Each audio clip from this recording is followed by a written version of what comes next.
성경 66권 가운데 가장 어두운 책을 꼽으라고 한다면 그것은 아마 사사기일 것입니다. 근데 우리는 이번 주부터 이 어두운 책을 매일 아침마다 대하고 큐티해야 합니다. 그래서 오늘 저는 여러분의 큐티와 성경 이해를 돕기 위해서 오늘 사사기 전체를 관통하는 이 사사기 전체의 핵심 내용을 한번 설교하고자 합니다. 제가 1장의 본문을 읽었지만 전체를 한번 설교하겠습니다. 왜 사사기가 그토록 어두운 책인가? 그 이유에는 사사기에는 하나의 사이클이 반복되고 있기 때문이에요.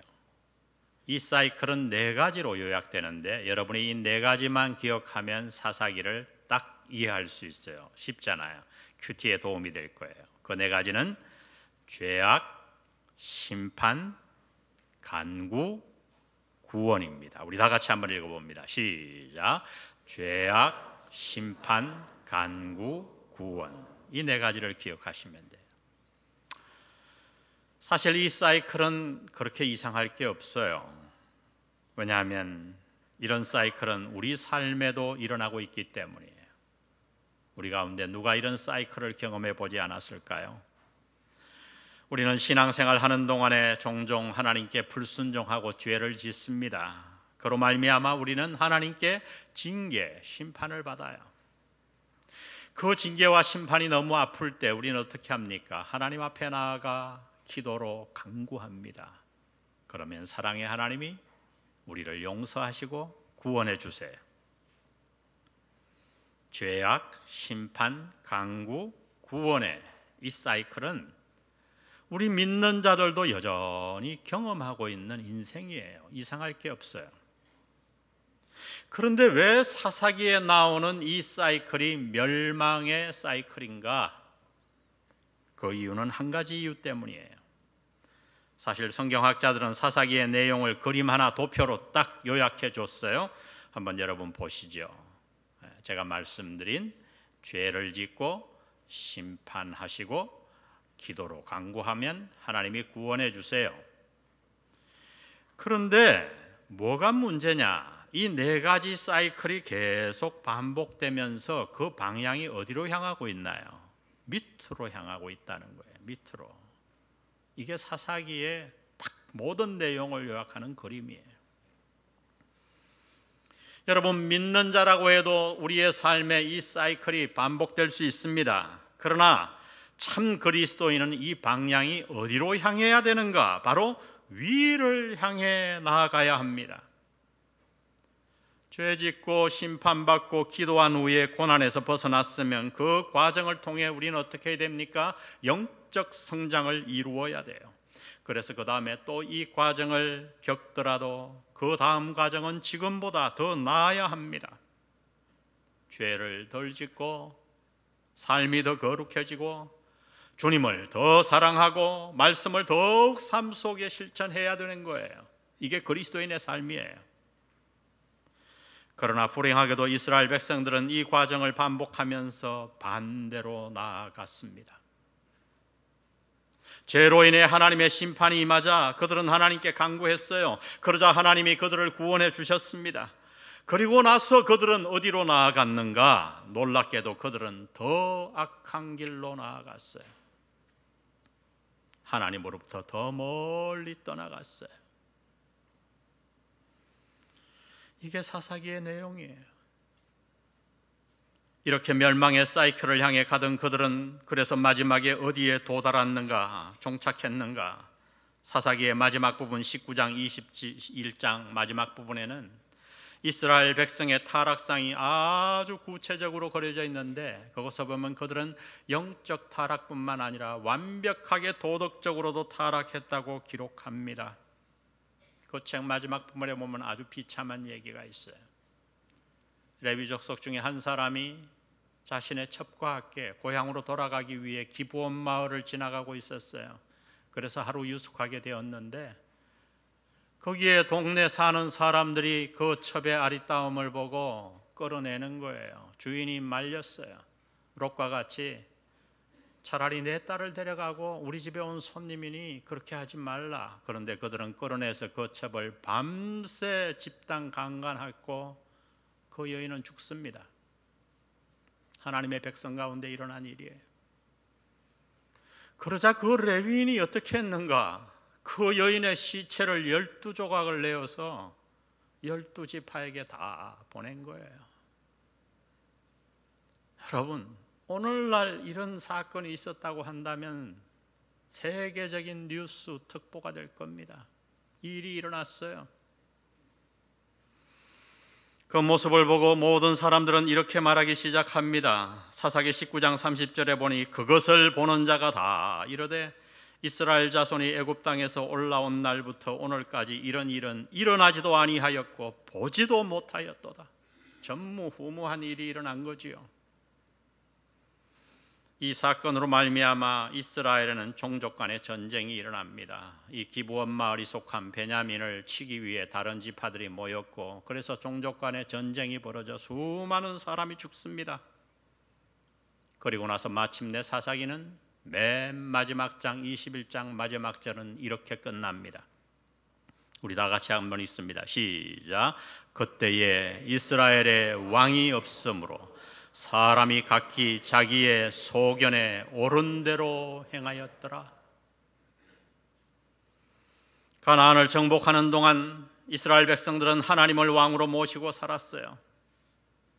그러나 이제 그들은 하나님은 물론이요, 하나님이 보내신 지도자조차 인정하지 않고 모두가 다 자기의 소견에 옳은 대로 자신이 판단자가 되어, 이 사사라는 말은 판단자, 재판자예요. 자신이 판단자가 되어 그렇게 혼돈에 빠져들고 말았어요. 여러분, 이것이 사사기에 나타난 멸망의 사이클의 결론입니다. 얼마나 비참합니까? 자, 이제 우리는 여기서 한 가지 질문을 던져야 합니다.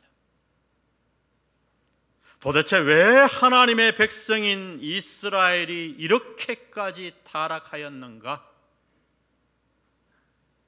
무엇이 그들을 멸망으로 이끌었는가? 여러분, 이 질문에 대한 대답이 사사기의 핵심이에요. 그래서 우리는 이 질문에 주목해야 합니다. 왜냐하면 우리 역시 지금도 이 멸망의 사이클에서 벗어난다고 자신할 수 없기 때문이에요. 이 말씀은 우리를 향한 말씀이에요. 오늘 우리가 읽은 이 본문이 중요한 이유는 바로 여기에 이스라엘 백성이 멸망한 그 이유가 암시되어 나타나고 있기 때문이에요. 우리는 방금 1장을 읽었죠. 1장은 물론 사사기 전체의 서론 역할을 하는데, 우리가 아는 듯이 좋은 서론은 반드시 그 책 전체 내용을 암시해야 합니다. 그것이 좋은 서론이에요. 오늘 본문에도 이스라엘 백성들이 멸망한 원인이 명백하게 암시되어 있어요. 그래서 여러분, 큐티를 하면서 1장을 쭉 이렇게 전반부 1, 2장을 읽으며 왜 이스라엘 백성이 멸망했는지를 살펴보세요. 오늘 본문, 우리가 읽은 본문에는 한 가지 표현이 반복해서 등장합니다. 27절, 므낫세가 무기또와 그에 딸린 마을들의 주민들을 뭐하지 못하며? 쫓아내지 못하며.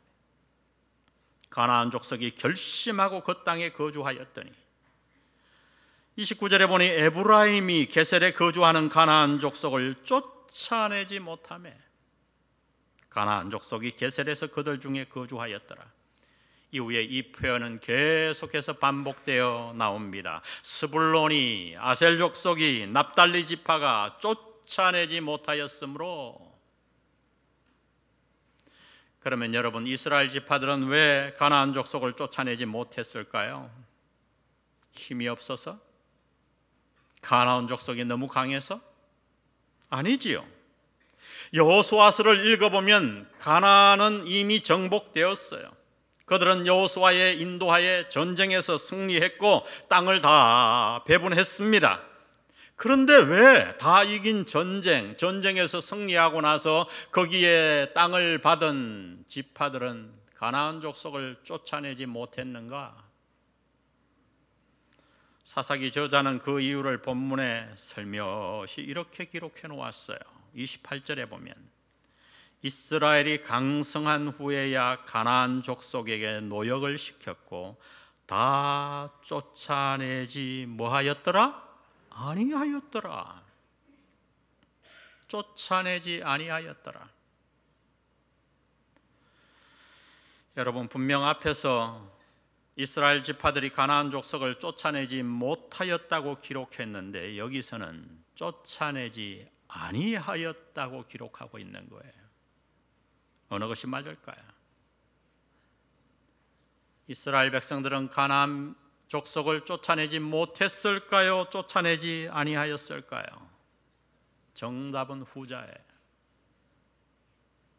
본문에는 반복되는 중요한 세 가지 표현이 등장하는데 그것은 쫓아내지 못하였다, 그래서 가나안인들이 그들과 함께 거주하였다, 그리고 그들에게 노역을 시켰다.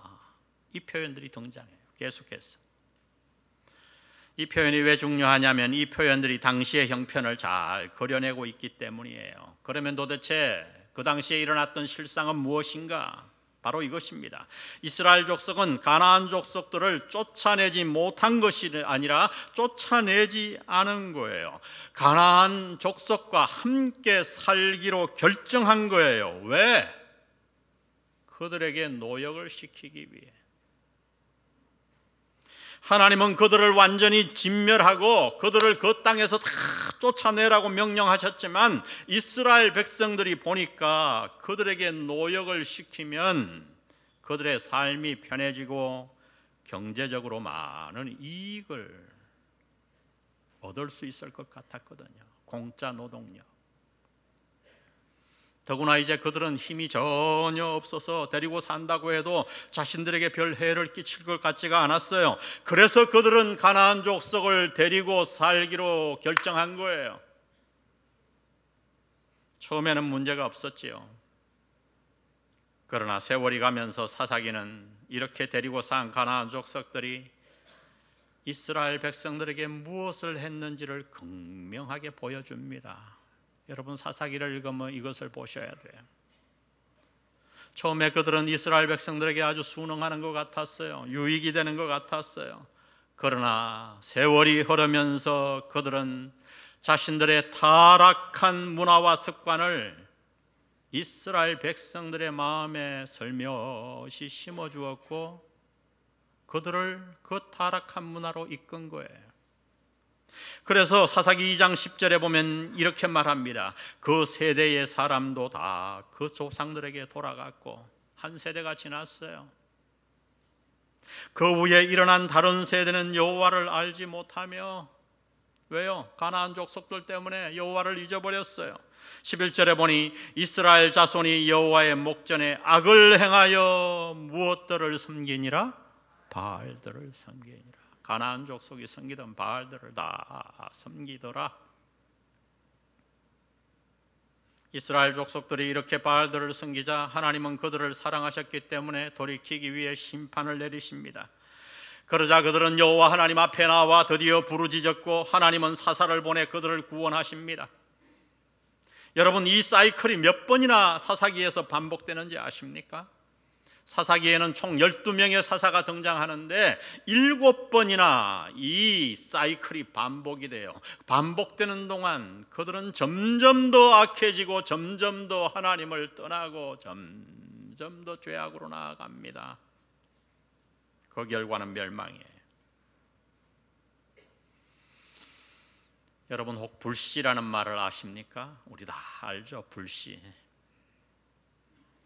우리는 지금도 화재의 슬픔을 겪고 있습니다. 국가적으로, 지역적으로, 또한 개인적으로.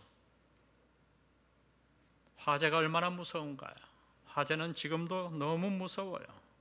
불은 모든 것을 태우고 생명을 앗아갑니다. 그런데 그 모든 비참한 화재의 원인을 보면, 대개가 보면 아주 작은 불일 때가 많아요. 그저 등산을 하면서 무관심하게 버린 하나의 담배꽁초, 다 태운 줄 알고 덮어두었던 쓰레기 속의 작은 불, 우리는 그것을 불씨라고 부르지요. 불씨, 누구라도 무시할 만한 작은 불, 별로 위험이 되지 않을 것 같은 작은 불, 그러나 그 불이 자라 모든 것을 태웁니다. 이것이 사사기의 내용이에요. 이스라엘이 멸망한 이유가 무엇인가? 그것은 바로 그들이 무시했던 작은 불씨였어요. 그 불씨는 그들이 자신들의 유익을 위해 하나님의 말씀을 어기면서까지 남겨놓은 가나안 족속들이었습니다. 처음에는 그들이 이스라엘 백성들에게 전혀 위협이 되지 못했어요. 아니, 오히려 경제적으로 여러 가지로 많은 유익을 줬습니다. 그러나 세월이 흐르면서 그 불씨가 어떻게 했는가? 제가 사사기 2장 11절에서 14절의 전체 내용을 이렇게 요약해 봤어요. 이스라엘 자손이 애굽 땅에서 그들을 인도하여 내신 그들의 조상들의 하나님 여호와를 버리고 다른 신들, 곧 그들의 주위에 있는 백성들의 신들을 따라 그들에게 절함으로 여호와께서 이스라엘을 노략하는 자의 손에 넘겨주시니라. 명백한 내용. 여러분, 이 불씨가 무엇인가요? 그것은 바로 타협이에요. 타협. 하나님의 말씀에 대한 타협이요, 세상과의 타협이었어요. 여러분, 사실 타협할 만하잖아요. 사실 이제 가나안을 다 정복했잖아요.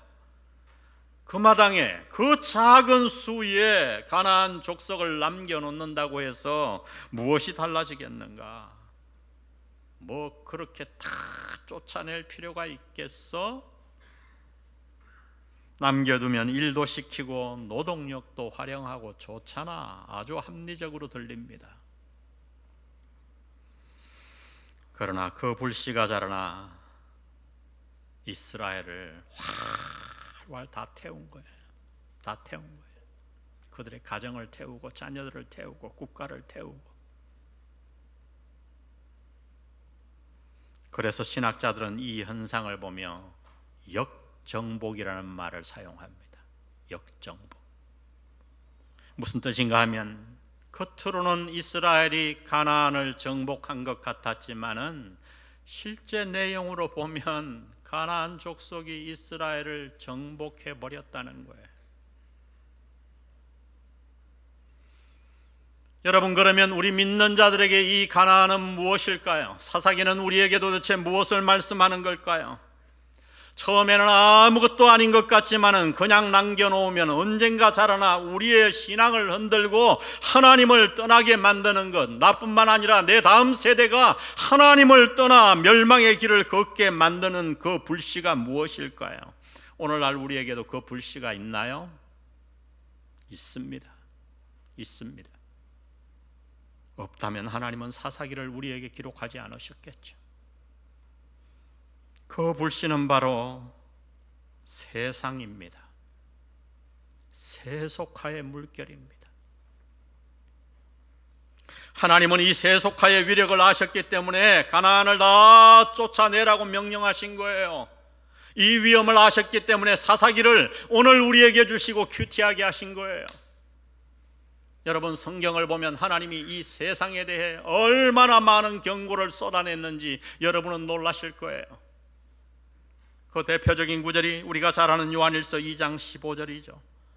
이 세상이나 세상에 있는 것들을 사랑하지 말라. 이는 세상에 있는 모든 것이 육신의 정욕과 안목의 정욕과 이생의 자랑이니 이는 다 아버지께로부터 온 것이 아니요 세상으로부터 온 것이라. 이 세상도 그 정욕도 지나가되 오직 하나님의 뜻을 행하는 자는 영원히 거하느니라. 여기에서 세상은 우리가 살고 있는 이 세상의 잘못된 가치관이에요. 세상의 가치관을 하나님은 세 가지로 설명해 줍니다. 육신의 정욕, 이건 뭐냐면 우리 안에 타락한 본성이 이끄는 대로 살아가는 거예요. 말씀대로 사는 게 아니라, 성령을 따라 사는 게 아니라 타락한 본성을 따라 사는 거죠. 안목의 정욕.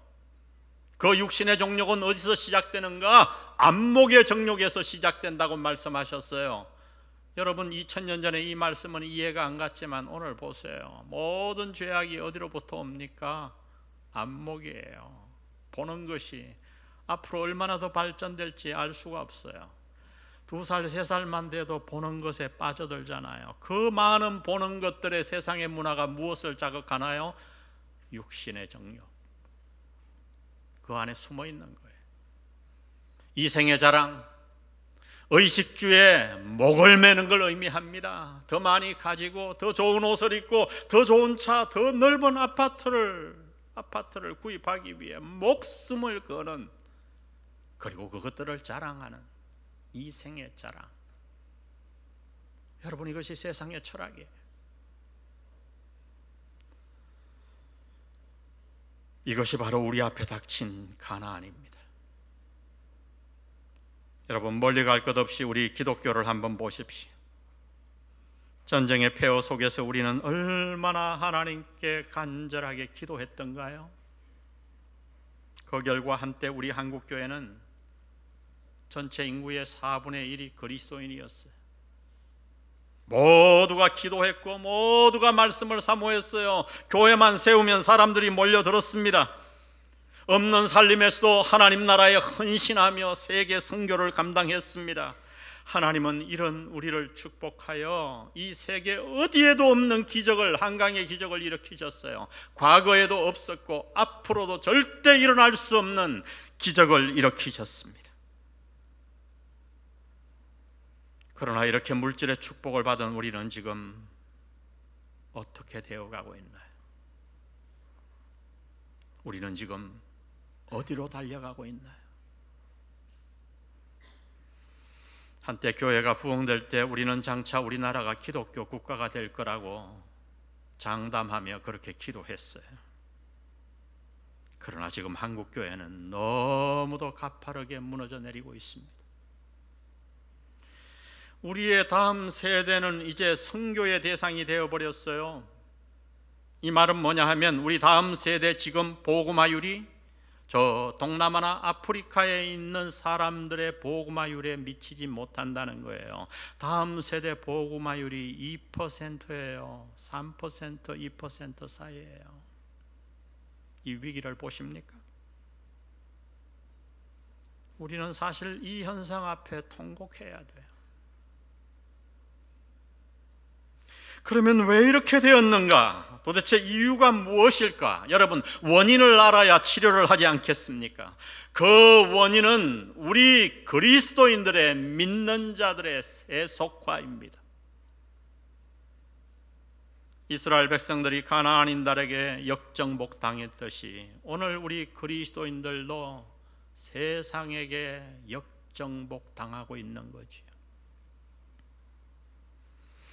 멀리 갈 것 없이 당신의 삶을 한번 살펴보십시오.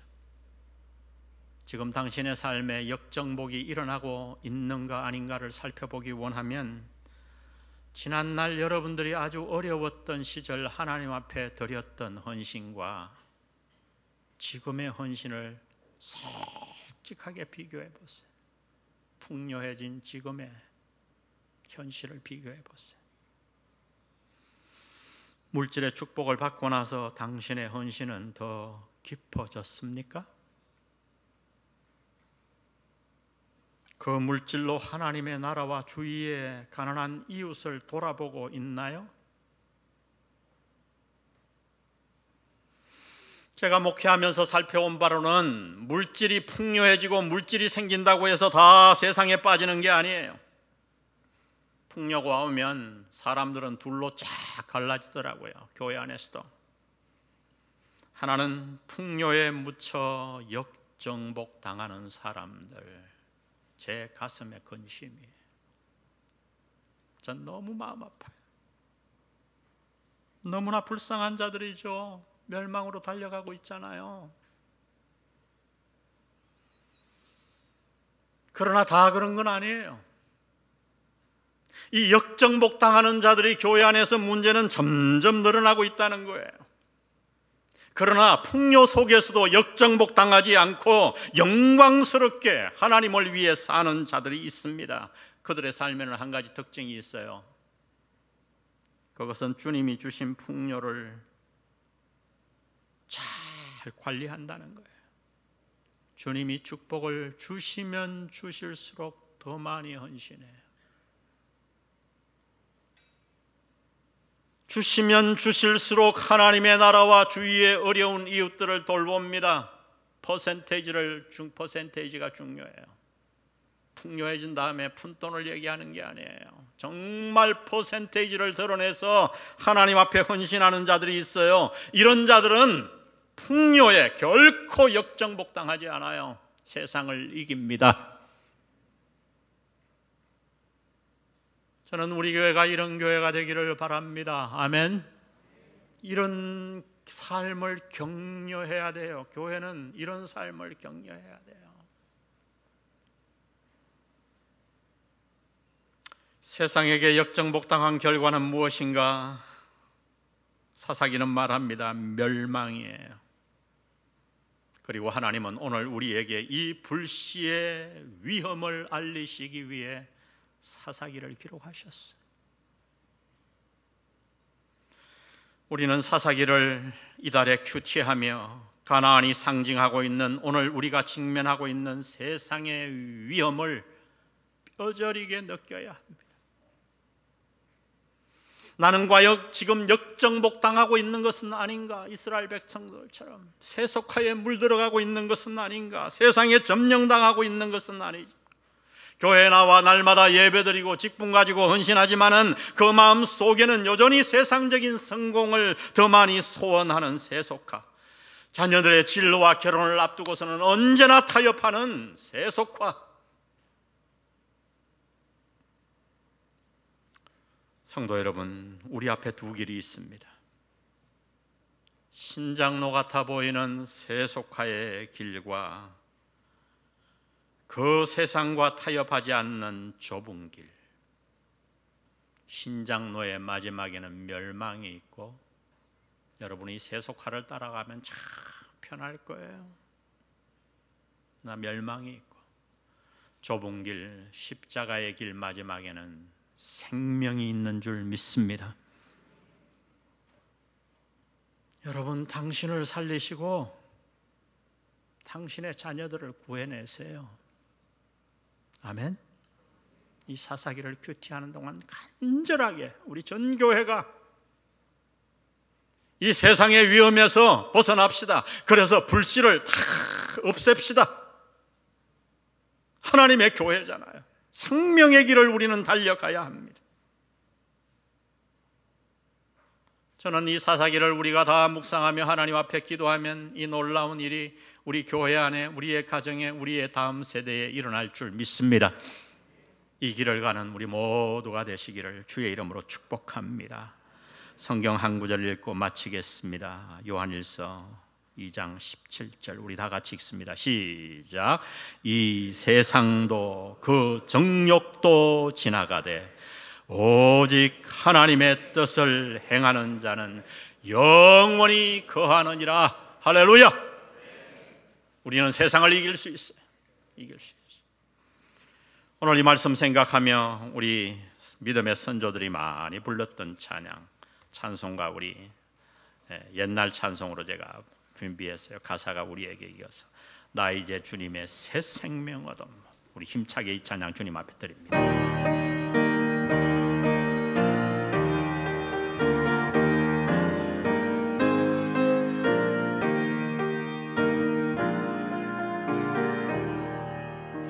나 이제 주님의 새 생명 얻은 몸 옛 것은 지나고 새 사람이었다. 그 생명 내 맘에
반주 듣고 사절합니다.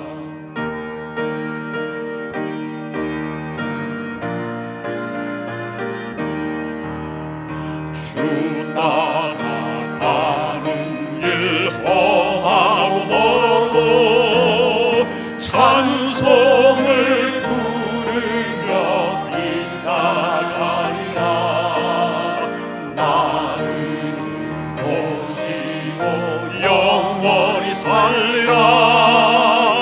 날마다 섬기며 주 함께 살리라. 영생을 맛보며 주 안에 살리라. 오늘도 내일도 주 함께 살리라.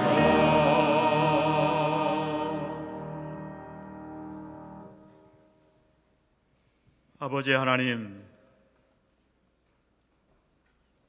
사사기를 통해 우리에게 주시는 말씀을 오늘 우리가 이해했습니다. 어려울 것이 없기에 그대로 이해했습니다. 우리 안에 불씨가 있음을 고백합니다. 나와 우리 가정과 다음 세대가 얼마나 위험 속에 있는지 하나님 일깨워 주셔서 감사합니다. 사사기를 큐티하는 동안 이 위험에서 돌이켜 오늘 우리가 찬양한 대로 영생을 맛보며 주 안에 사는 우리 모든 영한 성도되게 하옵소서. 성부, 성자, 성령의 은혜가 사사기의 큐티를 통해 내 개인과 가정과 다음 세대를 구원하기로 작정하는 영한 성도들에게 함께 하시기를 예수님의 이름으로 축원합니다.